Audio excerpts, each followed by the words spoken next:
முயற்சியால் வெற்றி பெறும் ஆண்டாக அமையும். எதிர்பார்ப்புகள் நிறைவேறும். குடும்பத்தில் சுபிட்சம் நிலவும். சுப நிகழ்ச்சிகள் நடந்தேறும். புதிய வாரிசு வீட்டிற்கு வரும். உங்கள் செல்வாக்கை உலகமே உணரும்.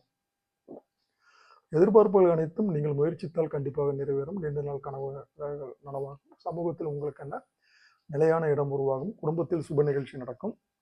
செல்வாக்குகள் உயரும். வருமானம் அதிகரிக்கும்.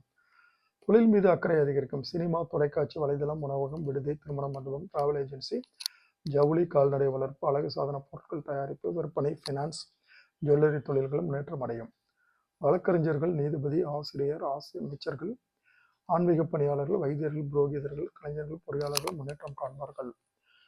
ஜீவனஸ்தானத்தை சனி பார்ப்பதால் பணியாளர்களுக்கு உழைப்பிற்குரிய மரியாதை, சலுகை எதிர்பார்க்கலாம். அரசு பணியாளர்கள் சட்டத்திற்கு உட்பட்டு செயல்படுவது நல்லது. விரும்பிய இடமாற்றம், பதவி உயர்வு கிடைக்கும். பெண்களுக்கு இதுவரை இருந்து வந்த நெருக்கடிகள், பிரச்சனைகள் முடிவிற்கு வரும். படிப்பு, வேலை, திருமணம், குழந்தை பாக்கியம் என அவரவர் வயதிற்கேற்ற எதிர்பார்ப்பு நிறைவேறும். கணவருடன் ஏற்பட்ட பிரச்சனைகள் முடிவிற்கு வரும். வியாபாரம், தொழிலில் எதிர்பார்த்து லாபம் வரும். புதிய சொத்து, வாகனம், பொன், பொருள் என்ற கனவுகள் நனவாகும். கல்வியில் 4ஆம் இட சனியால் தடைகள் ஏற்படுவோம். மதிப்பெண் குறைவு வாய்ப்பிருப்பதால் படிப்பில் கவனம் தேவை. உடல்நிலையில் சிறு சங்கடங்கள் தோன்றும். பரம்பரை நோய், தொற்று நோய், சிறுநீரக நோய், சுவாச கோளாறு, ஒரு சிலருக்கு இரகசிய நோய்கள் ஏற்பட வாய்ப்புண்டு. அனைத்திலும் கவனம் தேவை. குடும்பத்தில் ராசிநாதனின் சஞ்சாரம், பார்வை சாதகமாக இருப்பதால் மகிழ்ச்சிகள் இருக்கும். வீடு, வாகனம், ஆடை, ஆபரணம் என கனவுகள் நனவாகும்.